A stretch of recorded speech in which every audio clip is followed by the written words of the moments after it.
आप सभी का एक बार फिर स्वागत है SPN9 के उस खास कार्यक्रम में और मैं हूं आपके साथ फरहान। जैसा कि हम लगातार कहते आ रहे हैं कि कोरोना की जंग जारी है, लगातार राज्य जोर शोर से प्रयास भी कर रहे हैं, लेकिन केंद्र सरकार का क्या योगदान रहा यह हमें समझ में नहीं आ रहा है। यह हम आपसे भी बार बार पूछते हैं कि केंद्र सरकार का यदि कोई महत्वपूर्ण योगदान हो तो हमें अवश्य बताएं। एक योगदान है जो मुझे समझ में आता है, वह है कि प्रधानमंत्री जो केयर फंड एक बनाया गया है उसमें पैसे लेना ही सरकार का महत्वपूर्ण कार्य लग रहा है। सभी राज्य सरकारें बसों के माध्यम से और रेलगाड़ियों के माध्यम से भी अपने प्रवासियों को उनके घर तक पहुंचाने का कार्य कर रही हैं। सरकार पहले उनसे पैसा लेने की बात कर रही थी, लेकिन अब कह रही है कि राज्य सरकार और केंद्र सरकार मिलकर उसका खर्चा उठाएंगी। वहीं नीतीश कुमार पहले कह रहे थे कि उन्हें सरकार के दिशा निर्देश समझ में नहीं आ रहे हैं, इसलिए जितने भी बिहार के प्रवासी मजदूर हैं, अलग अलग राज्यों में बसे हुए हैं, उनको लाने की वे सुविधा मुहैया नहीं करवाएंगे। वह साफ तौर पर कहते हुए नजर आ रहे थे, लेकिन अब वह उनको सुविधा मुहैया कराने के लिए तैयार है। लेकिन अभी भी एक ही रोना है, वह है पैसे का। 2 इंजन की सरकार वाली बात चल रही थी। अभी आपने कुछ दिनों पहले चुनाव में देखा, चाहे वह महाराष्ट्र में हो या झारखंड में हो, तो बिहार में तो 2 इंजन की ही सरकार है। केंद्र में भी मोदी सरकार है और बिहार में भी भारतीय जनता पार्टी के गठबंधन की सरकार है।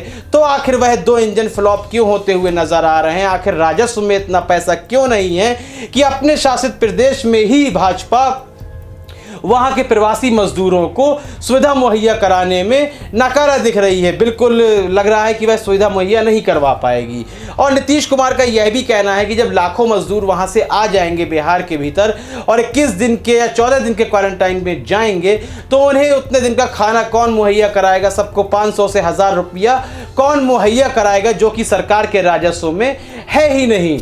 हो सकता है कि राज्य सरकार के राजस्व में पैसा ना हो, लेकिन क्यों नहीं है? आपकी सरकार है, वहां पर 2 इंजन क्यों फ्लॉप हो रहे हैं और केंद्र सरकार मदद करने के लिए क्यों तैयार नहीं है? जो दान किया गया है सरकार को, जो PM केयर में दान किया गया है उस फंड में, तो वह इन्हीं मजदूरों के लिए तो पैसा दान किया गया है, लेकिन आखिर सरकार उन पैसे का क्या करना चाहती है? नीतीश कुमार ने हाथ खड़े कर दिए हैं, आप लगातार देख रहे हैं, उनके बयान लगातार आते रहते हैं। और यह भी है कि जब बिहार के मजदूर आ भी जाएंगे बिहार में वापस, तो उनको राशन, उनके पैसे की सुविधा कौन मुहैया करवाएगा? यह भी एक बहुत बड़ा सवाल है अपने आप में। भले ही 17 तारीख के बाद शायद लॉकडाउन हटा दिया जाए, हम शायद कह रहे हैं, लेकिन जितने ऑरेंज और रेड जोन अभी हमारे नज़र में हैं, तो इससे साफ साबित हो जाता है कि अभी यह लॉकडाउन और लंबा चलेगा। ये 3.0 अभी 4.0 आगे भी यह लॉकडाउन जाने की पूरी उम्मीद है। आपको क्या लगता है कि क्या हालात होंगे बिहार के यदि ये लॉकडाउन और आगे बढ़ जाता है, 1 या 2 महीने और भी लॉकडाउन चलता है, तो बिहार के मजदूरों के क्या हाल होंगे? क्या NGO लगातार इतने दिनों तक कार्य कर पाएंगे? क्या इतना पैसा दे पाएंगे, खाना खिला पाएंगे? इस संबंध में आपकी राय बहुत ही महत्वपूर्ण है। अपनी राय देना बिल्कुल भी ना भूलें।